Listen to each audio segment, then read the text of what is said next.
Hello kabayan! Always think positive! So, ayan. Hello po! Ayan. Mag-update lang po kami sa about sa ating house journey. Ayan, alam ko yung iba nag-aabang na, ayan, nagtatanong na kung paano na yung yung pinapagawa nating bahay.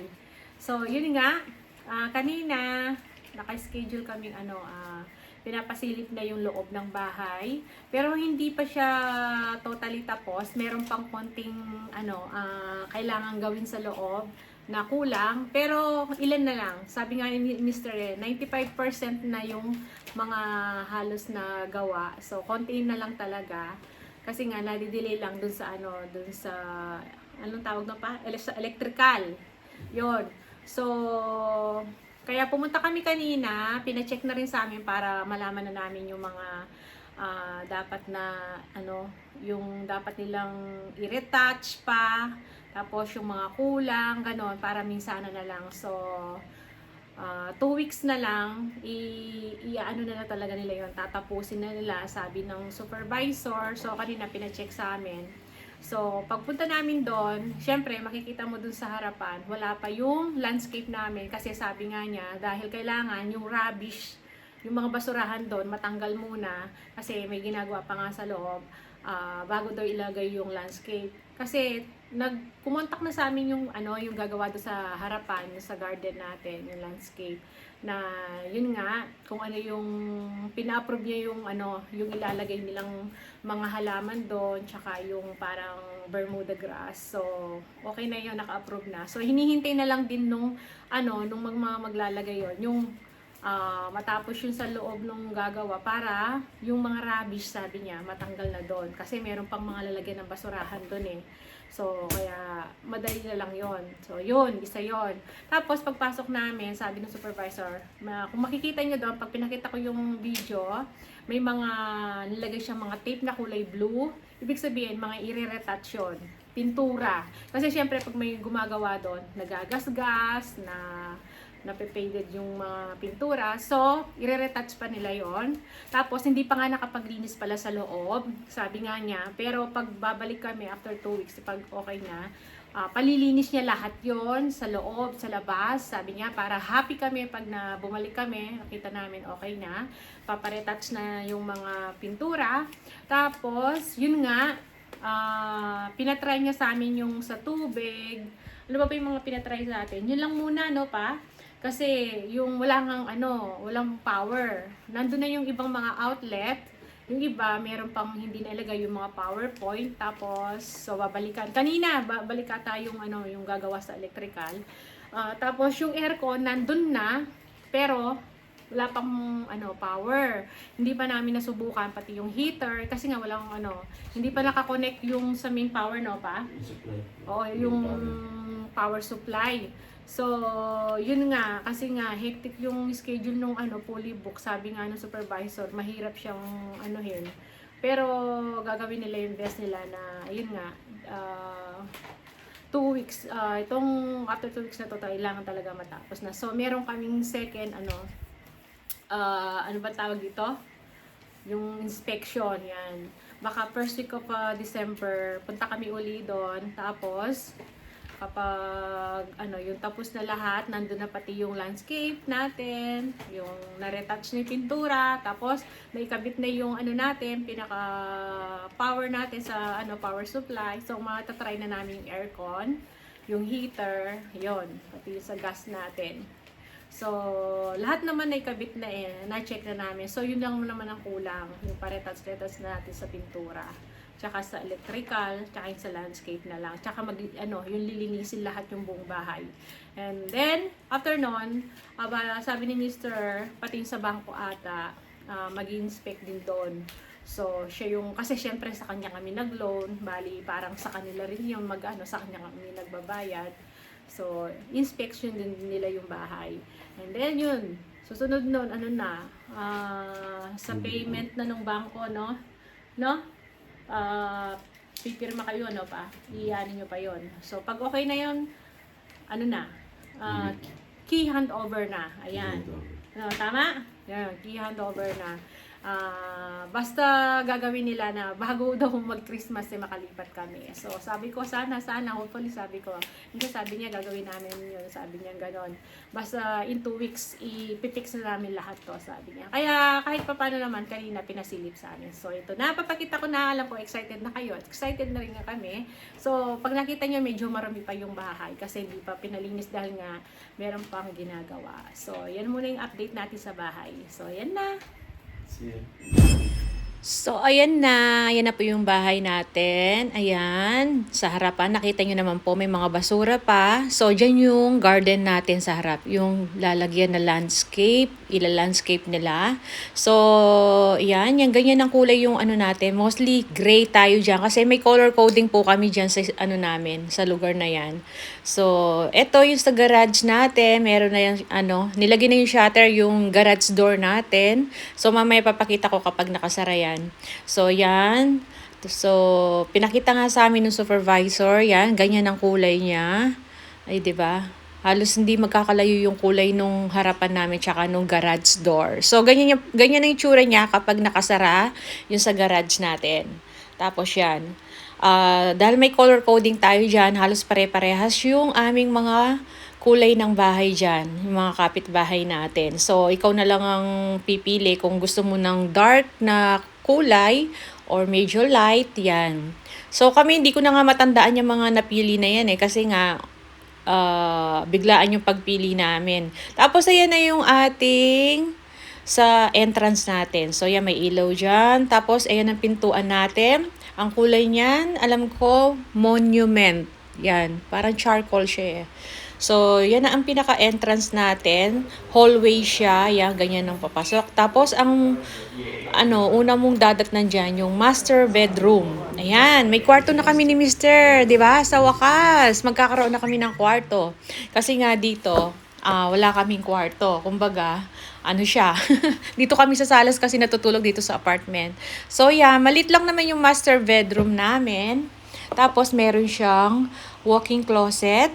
Yeah, maliit na walk-in closet. Dalawa lang naman yung walk-in closet. Tag-isa kami ni Mr. So, papasok naman, ayan yung ating shower room. May sarili naman siya pintuan. Magkasama na yung toilet dyan, tsaka yung shower room namin. Yan. O, diba? Dami ko lilinisan na ano yan. sa bahay na yan. So, pasensya na, madilim. Kasi nga, wala pa nga power supply, hindi pa na naikabit. So, yan, yung tubig okay naman na nasubukan namin yung gamitin yung mga tubig. So, ganyan yung aming shower room, 'di ba? Sakto lang sa amin ni Mr. So, yan, sarili namin na toilet tsaka shower room ni Mr. sa master bedroom. So, yan yung ating walk-in closet. Sigurado mapupuno yan ng mga damit namin. So, yan. Ganyan lang, yung aming, kasimple yung aming, master bedroom. Tapos, yung ating, sahig. Yan, di pa nalinisan niya, kaya medyo malikabok pa. Tapos, ayan nga, dyan tayo pumasok kanina. So, yan. Papakita ko lang sa inyo. Tapos, ito yung pinaka-hallway. Lakad tayo uli after sa master bedroom. Dito naman yung pintuan nung sa garage natin. Ayan. Pwede ka dyan lumabas. So, ganyan yung garage natin kapag naka-open yung garage door. Pag nakasara, ayan, ganyan siya. Ayan. Safe na safe naman, di ba? Nakasara siya, may lock naman yan. So, yan. 2 garage, po yan. Yung natin. Pwedeng 2 sasakyan ng iparada. Tapos, pagpasok natin uli, sarado natin yung pintuan. Naglalakad tayo dyan. So, yan. Yung sa itaas, ayan. Meron siya pasingawan. May mga pang-alarm din. Tapos, lakad tayo uli. Ayan, makikita nyo may mga dyan. Storage room. Yan. Parang, din siya, pantry. So, yung mga gamit nating iba dyan, pwede nating ilagay dyan, di ba? Yan. Pinaka-storage room natin. Tapos, katabi niya yung yan, pinaka-toilet powder ng mga bata. So, yan. Pag may bisita, dyan din. So, medyo malaki-laki yung maluwag yung toilet powder nila. Tapos, pinalagyan ko rin ng basin. Yan, hugasan ng kamay. Tapos, nilagyan pa pala siya ng salamin. Frameless lang nga yung salamin. Nakala ko nga wala siya salamin meron pala. So, yun, magkagandahan, napalagyan namin ng basin. Ayan. Pakaway-kaway pa. Tapos, ito, ang katabi naman niya, shower room ng mga bata. Ayan, meron din siyang bathtub. Ayan, meron siyang dito. Dito sila mag-shower. Halos mga dito salamin yung yung kung saan ka maliligo. O, diba? Simple lang naman yung tiles namin kasi standard lang talaga yung aming pinili dahil wala tayong pambayad na pang-upgrade. So, may mga exhaust fan din yan kahit na wala silang bintana. And then, ayan, yung pinaka natin. Ayan. Diyan yung kanilang, diyan sila magtutoothbrush, ayan. Tapos may sabitan din. So, may salamin din siya. Tapos merong, lagayan din sa ibaba, may cabinet siya. So, pasensya na talaga, madilim. Kasi nga, hindi natin mabuksan yung ilaw dahil nga wala pang power. So, yun. O, diba? Pwede na nilagay yung mga panglinis dyan. So, tuturuan ko na yung mga bata maglilinis ng kanilang mga niyan. Toilet tsaka shower. Kailangan tulungan nila ako, di ba? So, yan. Ganyan yung kanilang shower room. May pa sila, bathtub. Kami wala kaming bathtub. So, pwede naman kami dyan din maligo ni Mister, o di ba? Ayan. So, hindi na kami mag-aagawan sa sa shower tsaka sa toilet kasi dalawa na yung toilet nga. Isa sa amin, isa sa mga sa bata. Ayan. So, yan. Magkatabi yung toilet powder tsaka yung shower room. Tapos, dito naman, yan. Sa hallway pa rin naman yan. Makikita mo yung kanina. Meron tayong lagayan din dyan. Ayan. Parang pantry din siya. So, may ilalagay tayong mga gamit dyan. Diba? Pwede rin yung mga sapatos or mga tsinelas namin. Yun ang balak ng ilagay dyan sa ilalim. So, para nakatago. Diba? Tsaka kung ano pang mga gamit na pwedeng itago para walang masyadong nakalabas. Tapos, yan, papunta dyan. Yan. O yan. Papasok na kasi tayo. Yan ang makikita. Yung makikita nyo yung kulay blue na tape, yan yung mga i-retouch pa. Tapos meron pa tayo uli dyan, lagayan, uli. Ng mga utility natin. Kung ano-ano, yan. Yung mga, basta pang laundry natin, dyan natin pwedeng ikabit. Kasi malapit siya sa laundry natin dyan. So, diba, dami nating parang pantry natin, mga lagayan ng gamit. So, yan. Sliding door po yung mga niya, pintuan. So, yan. Tapos, dito na yung kanyang laundry. Yan. Diyan tayo maglalaba. O, diba? Magwawash-wash tayo dyan. So, dito sa meron na siyang nakaabang para sa washing machine natin. Ayan, dyan, yan. Dyan natin i-set up yung washing machine natin. Tapos, meron na siyang blinds. Tsaka, sliding door din yan. Pwedeng buksan. Pwede ka dyan lumabas para pag nagsampay papuntang likod. Tsaka, may screen door na rin yan. Lahat ng mga pintuan namin tsaka bintana, may screen door. Yan. O, diba? Diyan. Tapos, malapit sa laundry, papasok naman sa kwarto ni Bunso. So, yan ang kwarto ni Bunso. Yan. Simple lang yung mga kwarto ni Bunso tsaka ng panganay ko. So, may bintana din yan. Sliding, din siya, window. Tapos, mayroon din siyang screen door. Yan, may screen, anong tawag doon? Basta yung screen window, yan. Tapos, ito yung pinaka-wardrobe niya. Lagayan ng mga damit, gamit niya. So, ganyan yung sa kanya. Sliding siya, Diba? At least meron naman siya salamin. Ayan. So, ganyan lang kalaki yung kwarto ni Bunso. Tapos, paglakad mo naman dito papasok, ayan. Ayan, malapit na tayong palabas. Yan, dito sa kwarto naman ni panganay. So, ayan yung kwarto ni panganay. Bali, yung pinakabintana niya, ayun, nasa gilid. Parang pintuan siya. Pero nabubuksan niya, may din, screen. Tapos, eto naman, ang kanyang walk-in closet. So, siya may walk-in closet. Iba siya dun kay Bunso. Yung kay Bunso, wardrobe siya. So, yan. Si panganay na mag-aayos ng kanyang kwarto. So, yun. Malapit ang kwarto ni panganay papuntang living room. Tsaka dito sa kitchen. So, yan. Dito na tayo sa ating living room. So, ganito yung mga gawa ng bahay dito. Nasa likod yung living room, tsaka kitchen. Ayan. Tapos yung dining. So, pagpasok mo pa lang talaga sa bahay, makikita mo na yung mga kwarto, tsaka CR, gano'n. So, para yung ingay, mga bisita, nandito lahat sa likod, o, diba? Ganyan ang dito. Pati yung alfresco natin, pinaka-balcony, nandyan sa labas. So, may mga nakaano na rin dyan, yung aircon grill natin, mga nakaabang na. Kaya lang, di pa natin na-testing kasi nga walang power. So, yan, sliding door din yan, tsaka may screen door din yan. So, nakalock, kaya hindi ako nakalabas dyan. So, tapos meron na rin siyang, ayan, ano bang tawag dito? Yun, yung parang kurtina. Yan. O, diba? Tapos, ito yung kusina natin. Ayan. O. More kami, yung kulay namin more sa gray, light gray, ganyan. So, yan yung pinaka-kitchen, natin, pinaka-island bench top. Ayan, pwede tayo dyan kakain, dyan, kasi parang table na rin siya, diba? So, dyan yung hugasan ko. Kaya kailangan laging malinis dyan. Kasi nga, yan, dyan na pwedeng pag nag-aalmusal ka, kakain ka, kailangan lang namin bumili ng mga, yung bar stool. Tama ba? Tapos, ayan, dito yung fridge. May cabinet din siya sa taas. Ayan, chinek-check ko siya. Akala ko nga, walang siya. Fake lang yung hindi pala. Meron pala siyang cabinet sa taas. Tapos, dyan na nga yung fridge. And then, ito naman yung sa kitchen. Ayan, dyan tayo magluluto. Meron na siyang oven, tapos yung kalan natin. Tapos may mga bintana pala yung ating kitchen. Nilagyan din. Tsaka yung blinds. Yung blinds pala yun. Nakakalimutan ko lagi. Kurtina ako ng kurtina. So yan, ipipix pa daw yung outlet na yan kasi medyo nakaangat pa siya. Tapos, yan, ganyan ang itsura.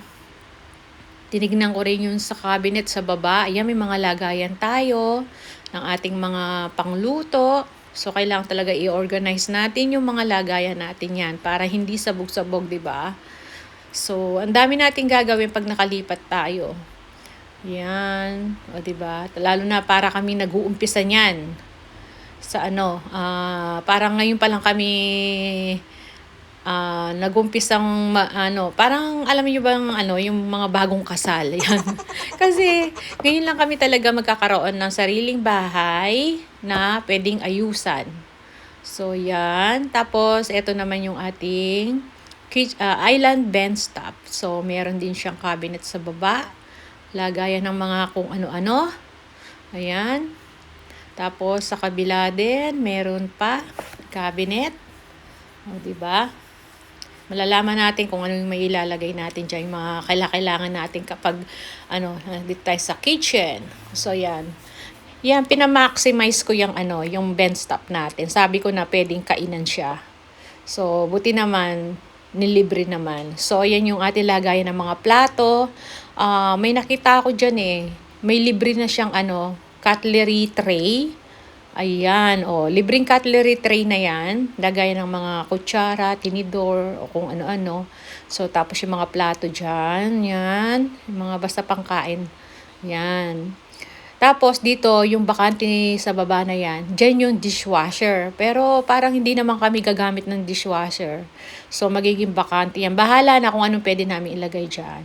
Tapos, yung supervisor, pinakita niya sa akin paano bubuksan yung kalan kahit na walang power. Kasi nga, hindi ko alam gas. Dapat kailangan pala sa gas ata yan So, binuksan niya, pinakita niya sa akin, pati sa oven. So, yan yung ating pinaka-kitchen. Diba? Simple lang naman po yung ginamit namin. Standard lahat po yung gamit na yan. Hindi kami nagpa-upgrade kasi wala kaming pang-upgrade. Ang in-upgrade lang po namin, nagpadagdag lang kami ng mga outlet. Yan. Mga saksakan na yan, dagdag na yan. Kasi mahal po. Tapos, yun sa mga kwarto, yun lang ang pina-upgrade namin. Yung hybrid planks, yung parang kahoy na diba? So, dito yung range hood, diba? Nakatago. Pero pwede ka rin pala maglagay doon sa taas. So, may lagayan siya. So, akala ko buong cabinet siya, ngayon pala. Ano yan, nakatago yung range hood natin. Ayan. Para pag nagluluto. Tapos, ayan, dyan, pwede pa tayo maglagay ng mga gamit dyan. So, yan, di ba? Ang dami nating paglalagyan. Tapos, dito naman yung sa ating pantry. Ayan. So, dyan yung mga grocery natin na ilalagay natin. Yung mga condiments, yan. Dyan. Tapos yung bigas, di ba? Pwede nating lagay dyan. Bahala na. Basta pag nakalipat na tayo, ayusin na lang natin. So, yan. Yan ang pinaka, kitchen natin. So, di ba? Tapos, dito naman sa tabi ng kitchen, eto na yung theater room ni Mr. Yan, dyan siya magre-relax. Dyan yung niya, pag nagmamarathon siya ng mga pelikula, dyan yung saksakan ng TV, lagayan, yan. So, malapit din siya sa di ba? Sa living room, dining room, kitchen. So, yan yung naka-carpet pala. Hindi namin siya pinawood kasi nga mahal na eh. Sabi namin total, theater room naman siya. Kaya hindi na namin pinapalit yung carpet. So yan, paglabas mo yan sa living room, dining room, tsaka sa kitchen. Lahat ng kapag may bisita ka, dyan na lahat. Ipon-ipon, di ba? Kaya yung sa harapan, pagpasok mo palang mga kwarto na yon. Tsaka sa CR. Tapos, lumabas ako ulit dito sa garage. Ayan, naka-open siya. Para pakita ko sa inyo dito sa side. May daanan siya dito sa side. Yan, yung kwarto ni Bunso, yung may bintana. Tapos, ito yung sa laundry. Yan, may screen door siya. Yan si Mr. So, di ba? Na kami. So, may sabi ko sa kanya, paalam niyo sa supervisor na wag na nilang kunin yung mga payment gagamitin ko. Tapos ito, paglakad mo dito, ayan, sa sala. Ayan yung aircon. Nandiyan na yung aircon, tsaka yung sa gas. Ayan. Tapos, yan, paglakad mo dyan, ito yung sa labas. Ayan. Yung pinaka-alfresco namin. So, pwede kang magpahinga-pahinga dyan. Alam niyo naman, sigurado, dyan ako tatambay. Siyempre, dyan ako maghahalaman yan. So, may saksakan din pala dyan. Tapos, ayan ang pinaka-likod dung ating shutter. May bintana din siya. Tapos, dito sa side naman, yung papunta sa kusina, yung may bintana natin dyan. Tsaka yung pinaka-bintana ni panganay. So, lahat naman yun naka-fence na sa kapitbahay natin na yan. Nakabakod na yan. Libre yung bakod na yan. Kaya, mga kapitbahay namin nakabakod na kaagad pag tumira kami, di ba? Ayan, side by side, tsaka sa likod. So, yan. Diyan ako magtatanim yan. Yan, kahit na kukunti lang yung natin, space, makakapagtanim pa rin tayo dyan. So, yan. Yan yung pinaka-alfresco namin, pinakalikod. O, diba? Lilinisin pa yan. So, sa pagbalik namin, linis na. So, yan. Kita na lang tayo sa ating second inspection po. Kapag, naikabit na lahat. So, maraming salamat. Kita-kita lang tayo sa susunod na video.